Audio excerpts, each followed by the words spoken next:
In the last 48 hours, dramatic new developments inside a Massachusetts courtroom have pushed a national medical crisis back onto the front pages.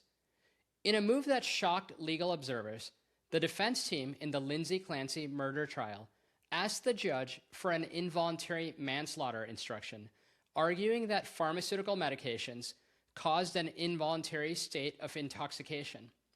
At the same time, fresh courtroom testimony has revealed new forensic details, from the chaplain's disclosures about the post-event statements to digital phone extractions showing routine parenting searches sitting right there alongside absolutely desperate queries about drug withdrawals and mental breakdowns. And I think this conversation is erupting far beyond one courtroom. Just this week, global music icon Celine Dion stunned the world when she revealed that she had been taking up to 90 milligrams of Valium a day, a near-lethal dose of benzodiazepines, just to push through mysterious muscle spasms before her doctors finally diagnosed the condition.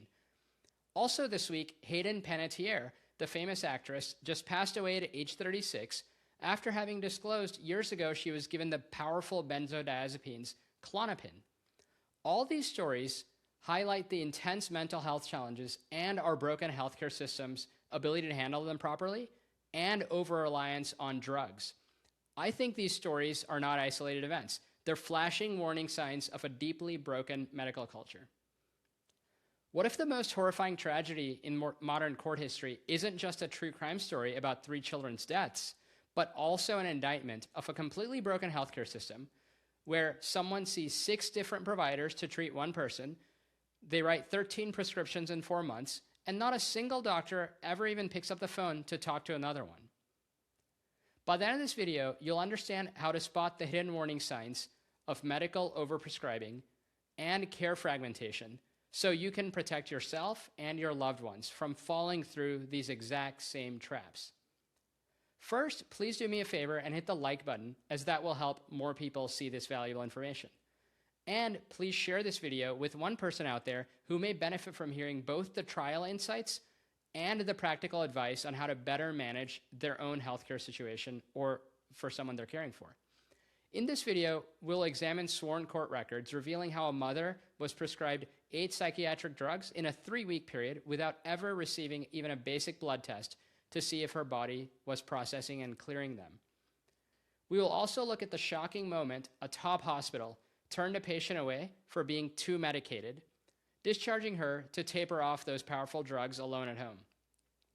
Third, we're also going to separate, viral theories about the tragedy from the real courtroom evidence and uncovering what the records actually prove and show. Finally, I'm going to give you a specific free checklist you can use this month if you're caring for your mother, your father, your spouse, or even yourself to make sure your family never falls through the cracks.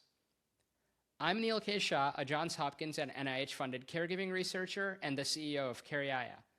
I've dedicated my life to helping caregivers ever since I became one in my mid-30s and realized how undersupported caregiving is in our country. I'm not a clinician, but a leading researcher and innovator in caregiving. First of all, 3 children, Cora, Dawson, and Callan, lost their lives in this heartbreaking tragedy, and nothing in this video excuses violence. May their souls rest in peace. Our goal today is to look at what the case reveals about a healthcare system that totally broke down when a woman and her family needed it the most. Here's my answer before I show you all the evidence. I think American healthcare fails people, not because the professionals don't care. It fails because nobody owns the whole patient journey, and it over-relies on medications and drugs. Let's start with the first part. Every specialist owns their piece. The psychiatrist owns the medication. The therapist owns the talking. The hospital owns the 4 days that you're inside it. The pharmacy owns the pill bottle. But nobody is fully, truly responsible for you.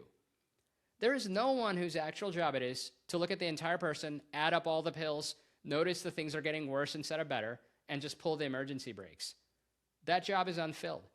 And when it's unfilled, the family fills it, untrained, exhausted, and usually terrified. 3 things go wrong when nobody owns the patient journey.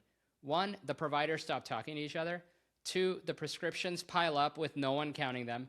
And 3, the rules that control access to real help get stricter exactly when the person gets sicker. And I'm going to walk you through examples of all 3 here And I'll show you why this matters enormously for anyone out there that's caregiving for an aging parent or anyone. And I'll give you the fix. You can start at any time. When most people watch a high-profile criminal trial, usually the story is about someone who isn't like you at all. But I think the story of Lindsay Clancy is the exact opposite. Many people we know could be in her situation as her mental health broke down, and that is what makes it absolutely terrifying. Lindsay was a labor and delivery nurse at Massachusetts General Hospital, one of the top medical institutions in the world. Her mother-in-law was also a veteran maternity nurse. Her husband had enough educational background to understand clinical terminology. Over a 4-month period, Lindsay saw an outpatient psychiatrist, a psychiatric nurse practitioner, an outpatient therapist, emergency room doctors, an outpatient day program, and clinicians at McLean Hospitals, one of the premier psychiatric facilities in the country. She had maximum medical access and health literacy compared to most people. She got through many doors in the medical system, and yet she fell completely through the floor. Why? Because I think under the surface of modern medicine lies a dangerous structural flaw. When a patient sees 5 different specialists, nobody owns the patient. Each provider looks at a tiny slice of the problem, writes a prescription, and sends the patient out the door. When you step back and look at the civil court filings and the sworn testimony in the current trial, you can see basically an indictment of our fragmented healthcare system. In the trial that's been unfolding, many people have been following it as a true crime story, but I want to look at it as a healthcare story because the medical record in the courtroom, I think, is one of the most detailed public accounts we've ever gotten of how modern mental health care actually works, especially during a crisis. In the last couple of days alone, the court has heard critical testimony. Forensic psychologist Dr. Paul Zeisel testified under oath that psychological testing showed Lindsay was not faking her symptoms, and he diagnosed her with bipolar disorder with postpartum psychosis, and described a compelling male voice that she heard in her head, what's called auditory command hallucinations. A hospital chaplain testified about statements made after the children's death, while prosecutors pointed out that those details weren't in her initial notes.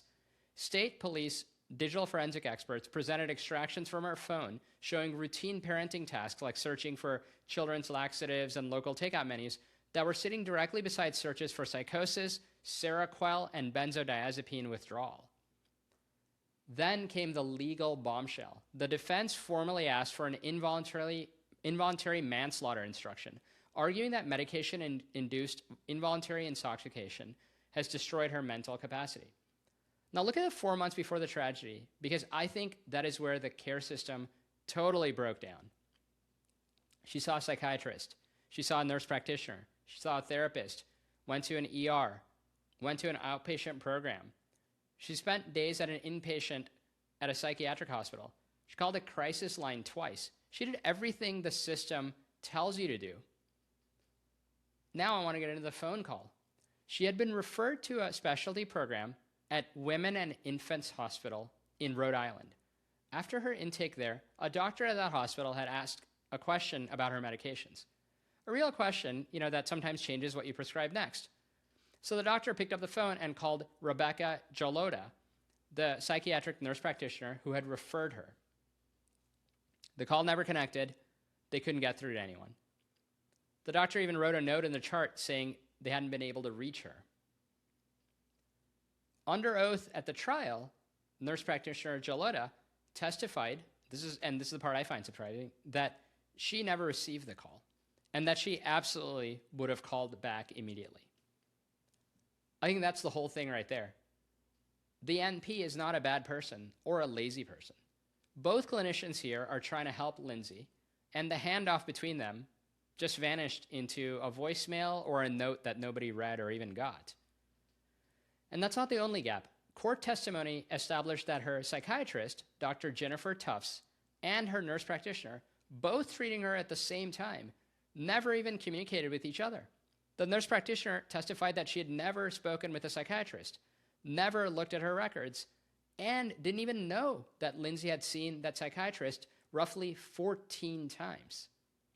Think about that, 14 appointments that her other primary provider had no idea even existed. I think that's pretty strong testimony. All 14 of those psychiatric visits were done by video on Zoom, lasting about 25 minutes each. The psychiatrist testified she did not use the standard screening questionnaire designed for new mothers. She testified she didn't even know her patient had called a suicide hotline. And she testified she hadn't requested the records from her patient's hospital stays because it didn't even seem necessary. So you might be wondering how a country built a system like this. It wasn't by accident. I think it was a plan that only got half finished. On October 31, 1963, President John F. Kennedy signed the Community Mental Health Act. It was the last bill he signed before his assassination. That law was supposed to be a revolution. America was going to close the enormous and inhumane state-run asylums and replace them with about 1,500 community mental health centers. Local neighborhood-based care was going to be delivered where people actually lived. Well, we closed the asylums, but we built roughly half the centers, and then we never fully even funded the ones that we did build. So we did the demolition and skipped the construction. What filled the gap was a total patchwork: private practices, scattered clinics, ERs, and even jails. There was no plan for who would coordinate all those pieces, because in the original vision, the community center was the coordinator.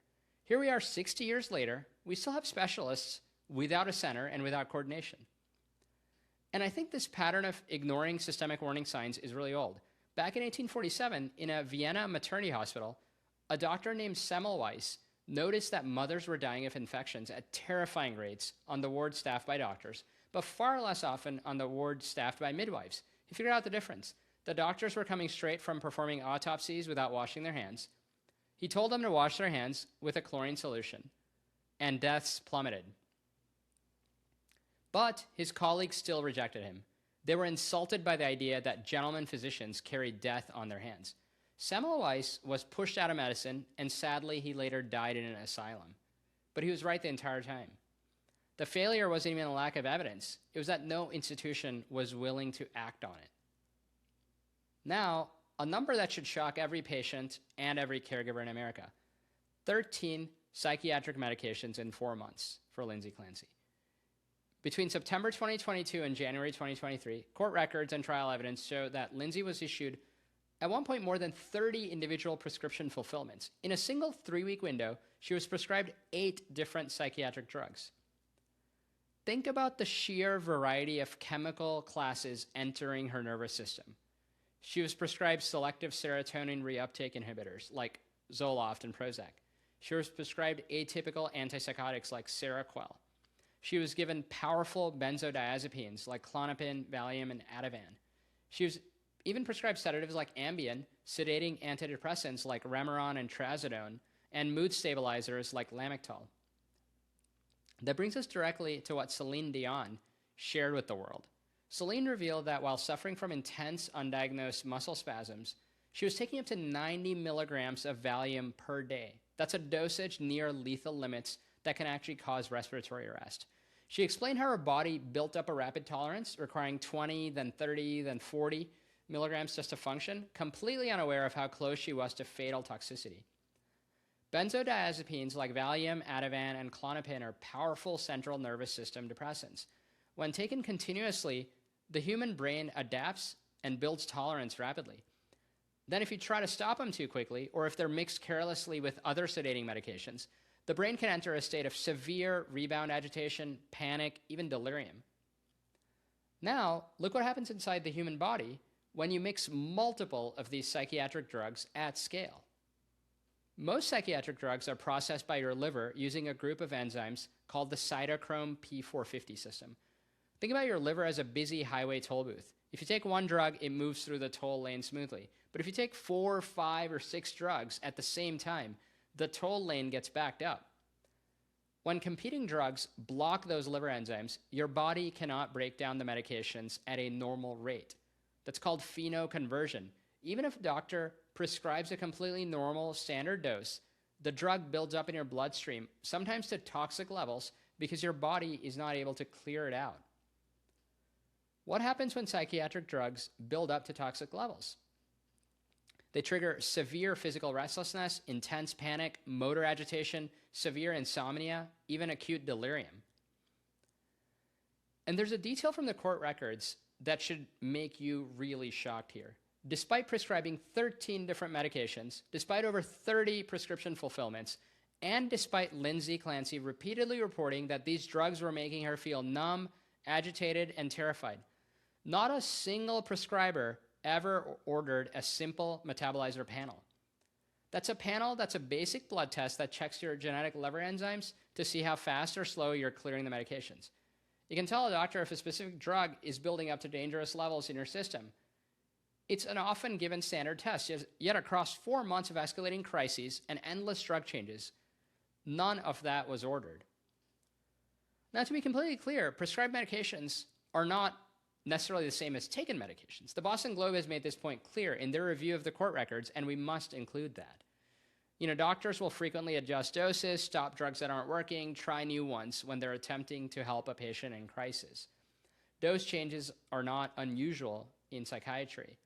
And further, evidence presented at the trial showed that sometimes out of fear of becoming addicted, Lindsay did not take all the medications as prescribed.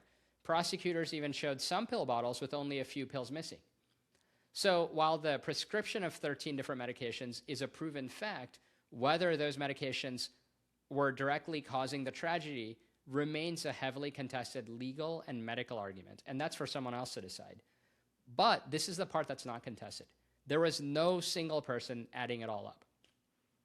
The psychiatrist prescribing didn't even know what the hospital had done. The nurse practitioner didn't know what the psychiatrist had prescribed across 14 different visits. The hospital saw one night. The specialty program saw one intake. Every one of them just saw a slice. Nobody saw the entire stack of what was going on. How did we get to a world where 13 psychiatric medications in 4 months is even possible? Before 1952, we essentially had no effective psychiatric drugs. That year, doctors in Paris began using chlorpromazine, known as Thorazine, on psychiatric patients, and that was the first real antipsychotic.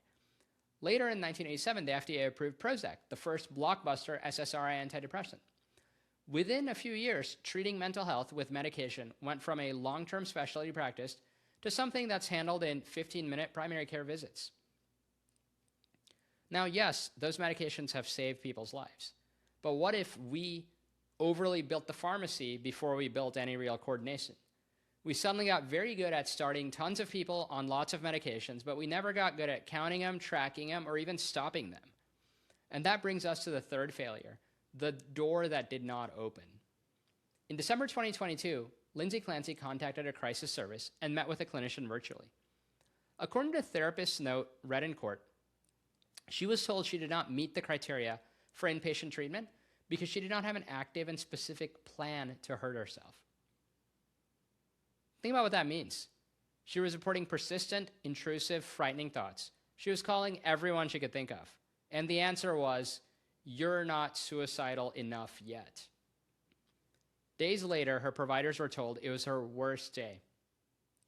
Persistent suicidal thoughts? Still no active plan. And because she lacked a specific plan, she kept falling just short of the administrative gate that was required for admission.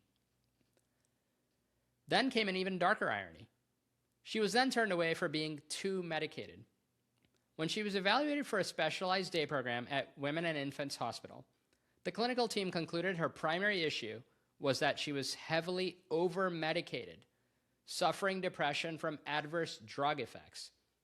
Because the specialty facility judged her main problem to be pharmaceutical toxicity rather than unmedicated psychiatric disease, they just declined to accept her into the program. Let me repeat that again and think about it. The hospital said her problem was pharmaceutical toxicity, too many drugs in her system wreaking havoc on her brain and her mental health. She was discharged and advised to stop taking Seroquel, the antipsychotic. Her nurse practitioner warned her that stopping Seroquel could make her mood and sleep worse, but Lindsay then insisted on stopping it. But what a terrible look, this whole thing. A specialty hospital recognized that a mother was deeply suffering from severe drug toxicity caused by the healthcare system itself, and their response was just to turn her away and send her home so she could taper off an antipsychotic drug on her own. During the trial, the defense tried to bring in a witness named Emily Thorndike, a former clinician who had created TikTok videos about the staffing shortages at McLean Hospital.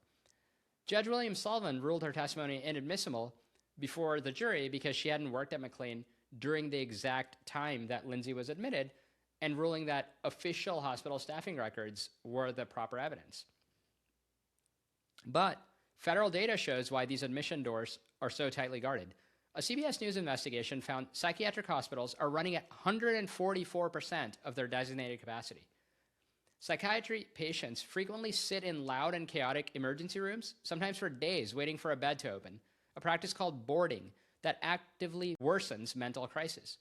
I think there's a real documented failure sitting right here. A healthcare system has failed a woman and her entire family. And that's why I made this video, and here's the part that I most need you to hear. Everything I described, the fragmentation, the piles of prescriptions, the door that won't open, I think it's not just a young mother's problem. It's the standard American experience of being a patient with more than one condition, which means it's a standard experience of being old in our country or of caregiving for someone who is ill. Harvard researchers tracked 20 years of Medicare data and found this. The share of Medicare beneficiaries, older adults over 65, seeing 5 or more different physicians in a single year rose from 17% to over 30%. Roughly a quarter of people over 65 see 11 or more providers in a single year. By 2019, the typical primary care doctor's patient panel meant that they had to coordinate with a median of 95 other physicians. Think about that, 95. That is not a job that one human being can even do well without a ton of support. Now look at the medications. The share of older adults taking 5 or more prescriptions has tripled, from under 14% to over 42%. Almost half of people are taking 5 or more daily medications. This is called polypharmacy, and in older adults, it is directly linked to falls, confusion, memory loss, delirium, and sudden hospitalizations. Studies show sometimes it increases fall risk by over 50%, and it gets compounded by something almost nobody thinks about. In one study of Medicare drug plans, 38% of people used more than one pharmacy. Those people averaged 11 medications and almost over 4 prescribers. So why is using multiple pharmacies dangerous? Because a pharmacist's computer system can only warn about drug interactions for the prescriptions that they are aware of. If half the pills are filled somewhere else down the street, that pharmacist or the computer doesn't know anything about that and stays blank. So picture your aging mother or your father, or even if you're older, yourself, seeing a cardiologist, an endocrinologist, a primary care doctor, a neurologist, multiple prescriptions with minimal coordination amongst themselves. Now ask yourself the question this entire video has been building toward. Who is adding that up? Nobody. Or only you. Back in 1991, a geriatrician named Mark Beers published a landmark list naming medications that are exceptionally risky, especially for older adults. Drugs where the risks often outweigh the benefits once the body passes age 65. Doctors now call it the Beers criteria. Around the same time, pharmacists popularized a simple tool called a brown bag review. You put every single medication bottle, prescriptions, even over-the-counter pills, even vitamins and supplements, into a bag and bring the whole bag to one appointment. It almost sounds too simple, but I think it's one of the most effective patient safety tools in healthcare. Because now, for the first time, one professional can see the entire stack. So here's your actionable checklist. All of it is free. None of it requires permission from anyone. 1, do the brown bag review. Put every single bottle in a bag and take it to your primary care doctor or your pharmacist and ask directly, can any of these be stopped? Do any of these interact? Are any of these on the Beers list? 2, ask about Medicare medication therapy management. If you or your loved one has a Medicare Part D plan and takes multiple medications for chronic conditions, they may qualify for a free yearly review where a pharmacist analyzes their entire drug list. Call the number on the back of their Medicare card and ask if they qualify. 3, consolidate to one single pharmacy. That might be one of the highest value actions you can take. One pharmacy means a central person or computer system checking for dangerous drug-to-drug interactions. 4, ask each doctor out loud, have you spoken directly to the other specialist treating me or my family member? Ask them to send their clinical notes to one primary care coordinator. 5, get complete medical records. You have a right to them Keep one master physical folder and bring it to every single appointment. 6, if someone is in crisis, please know the direct numbers. Call or text 988 for the Suicide and Crisis Lifeline. For new or expecting mothers, call 1-833-TLC-MAMA for the National Maternal Mental Health Hotline or Postpartum Support International at 1-800-944-4773. For older adults, Elder Care Locator at 1-800-677-1116 connects you directly to local support agencies. Every decision on this list should be done in consultation with a qualified medical professional. I'm just a caregiving researcher, not a clinician, and this is educational information for your family to discuss with your personal healthcare team. In the Lindsay Clancy trial, I keep coming back to that unreturned phone call.